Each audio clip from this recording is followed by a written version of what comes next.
acontece no dia 18 de maio. Durante uma semana, instituições museológicas de todo o país promovem eventos em torno do mesmo tema.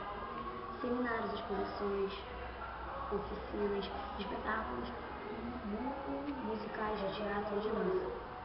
Mesas redondas, visitas guiadas, exibições de filmes e um diversificado conjunto de atividades compõe a nona Semana dos Museus, cujo tema é Museu em Memória. Vai contar com a participação de 1.009 museus e oferecerá 3.080 eventos. E acontece do dia 16 a 22 de maio.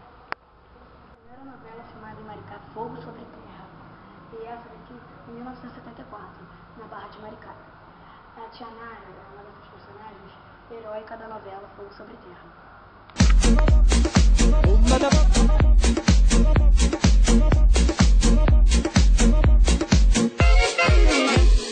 Come da porca picchita va bene, se tu la parla miezza americano, quando si fa l'amore sotto la luna, come da bene in capo di I love you,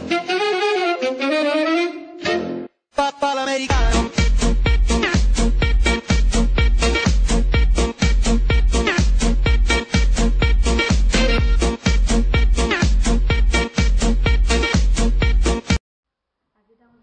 De Maricá, a antiga Casa da Câmara e Cadeia, 1841, tombada pelo INEPAC.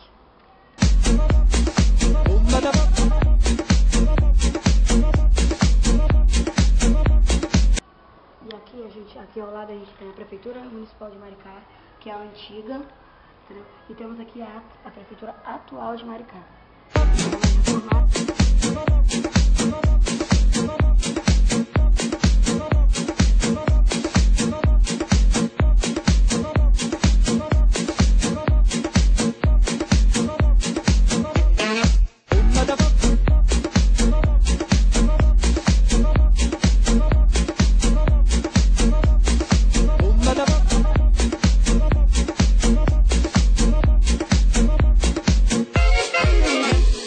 Come da porca picchita va bene, se tu la parla miezza americano, quando si fa l'amore sotto la luna, come da bene in capo di I love you,